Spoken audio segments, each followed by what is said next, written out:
Forza Luna Rossa, Buona fortuna per la Coppa America.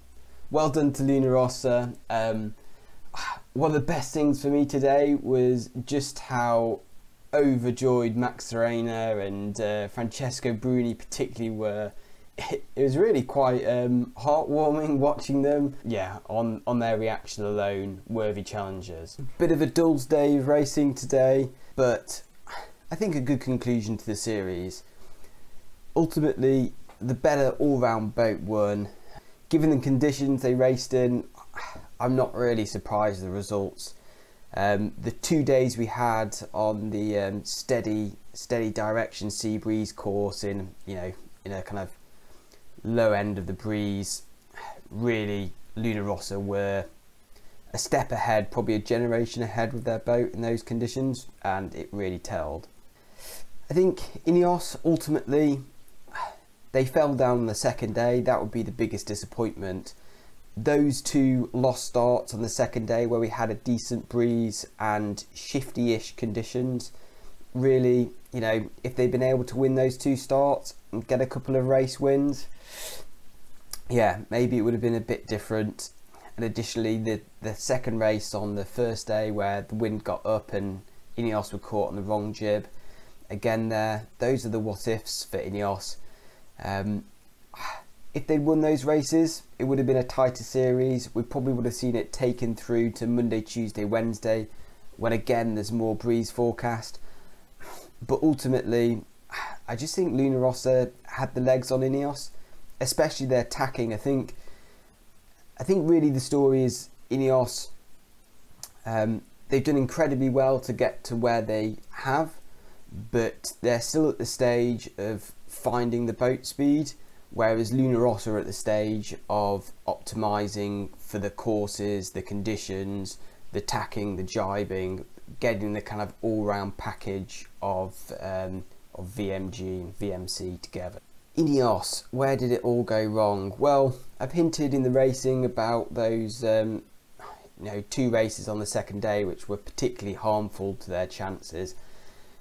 Luna Rossa has always had a fantastic boat, and INEOS were really going to have to take their chances when they arose.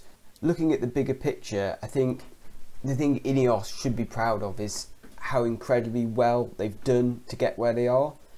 And outsiders to the Cup will be like, well, they're one of the best funded teams, surely they should be competing, surely they should make it to the America's Cup. And I think what you might misunderstand is the advantage of Emirates Team New Zealand and Luna Rossa, who jointly designed the rule for the AC75.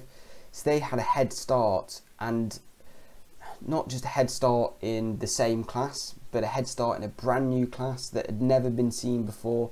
Lots of completely unanswered questions. And I think what we saw looking back through INEOS's design arc is their campaign only really got started in, last Christmas, 2019 into 2020, when they went out, trained with Luna Rossa in Cagliari, saw kind of how far off the pace they were. They came back to the UK. Then INEOS were there jumping to kind of try and find a big advantage, a big step into the game. And they certainly threw the ball out there with the new hull shape and the W foils. But ultimately, I think there was just too much complexity there. And you see the way that Luna Rossa have gone in that they nailed the concept straight away. I mean, that's the advantage of designing the rule, but they were very linear design process. They probably overreached on the first set of foils, and then stepped back from there, chose a much simpler foil design, much simpler kind of mechanics and operation, and then refined that. And that's what we saw, Luna Rossa nailing the concept and then refining it. It's not an excuse. This is what the America's Cup's about.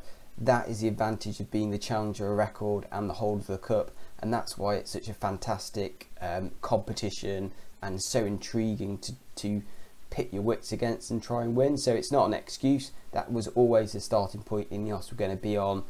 But money doesn't buy you that design time, money doesn't buy you that insight early on into what the rule's going to look like. I think if INEOS do stay in the Cup, I think being challenger of record would be a big boost to them. How that might happen, I'm not sure. I guess the rumour mills are stirring on that, but yeah, I think the other thing is, obviously Ben said in the press conference he's keen to stay in the AC75, and again, I think INEOS could really do, at least if they're not challenger of record, but at least have a second iteration of a boat. The two challenges they've done so far are all kind of new boats, and it's so hard to get a campaign off the ground in a new boat when you're kind of behind the rule. I have optimism for how much they've learnt, and I think the way INEOS went about their campaign in terms of I think they were more inquisitive this time round. They were more open to new ideas, but ultimately they just didn't have the time to refine the concepts they came up with. Today's racing, a couple of things that stood out for me. First of all, Luna Rossa's high mode off the start in that first race. Wow, they hung on that hip for so long. In a bit more breeze, INEOS were able to shake them off, as we saw yesterday, but in that kind of sub 10 knots or around 10 knots, Luna Rossa, incredible to live on the hip like that. And as soon as they survived until that first boundary tack, you knew Luna Rossa were going to claw back 20 metres in that boundary tack, and it was going to be game over. To be honest, Luna Rossa were just faster all around the course. INEOS running a slightly bigger jib maybe helped them out a little bit downwind, but upwind the boats were in different leagues today. So yeah, hats off to Luna Rossa, a good showing. Second thing I'd like to say about the racing was after knocking the umpire yesterday, I watched the pre-start and I watched Luna Rossa's when INEOS jibed inside, and Luna Rossa gave a little luff to INEOS, and I saw that. I was like, how is that not a penalty on INEOS? Like, surely INEOS have got a penalty, and then Luna Rossa went over the line early and had a penalty for that. And watching real time live, I was like, oh, the umpire's got it wrong as well. There's no way that wasn't a windward leeward penalty gain for Luna Rossa. But looking back at the virtual eye, there's millimetres in it, but actually when Luna Rossa did that little luff, there just wasn't quite an overlap, so it must have been inches in it. But yeah, really good call from the umpires on that one. Just, you know, I wouldn't have caught that. So yeah, after giving them stick yesterday for the OCS debacle, yeah, they did a good job today. Right, where do we go from here? Well, first of all, I'd say I'm really looking forward to Luna Rossa being in the America's Cup.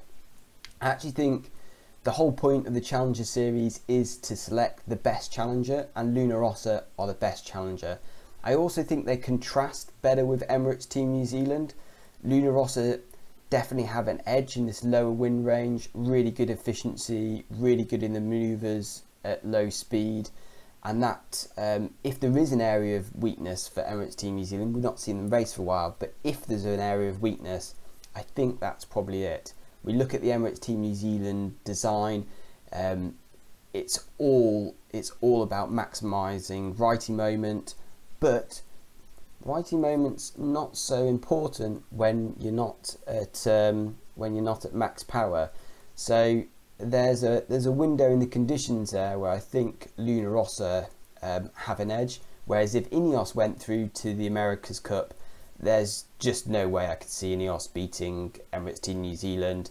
Their strengths lie in probably similar conditions, but Team New Zealand I think just have a better design all round than INEOS. So I think for the America's Cup, for the intrigue, for the quality of racing, I think it's a good thing that Luna Rossa are going to be the challenger. Not going to be many videos this week. Unfortunately, I've got to go away with work, so sorry about that. Going to be a little bit of break in the content. Might see if I can edit something up on sale areas this afternoon to get out for you in the week. But going forward, we're going to switch our focus now, look a little bit more at Emirates Team New Zealand, crew roles, their design philosophy, yeah, they've been missing out, not being involved in the racing. So yeah, let's have a closer look at Emirates in the next few weeks. Finally, thank you everyone for supporting the channel, all the messages of support, the emails, yeah, and yeah, thanks for everyone for watching it. Thanks to Rob and Tom who come on and chat to me and support me as well. That's awesome. If you like the content, I'll try and keep it up through the America's Cup. Try and keep the analysis for you, and yeah, Forza Luna Rossa.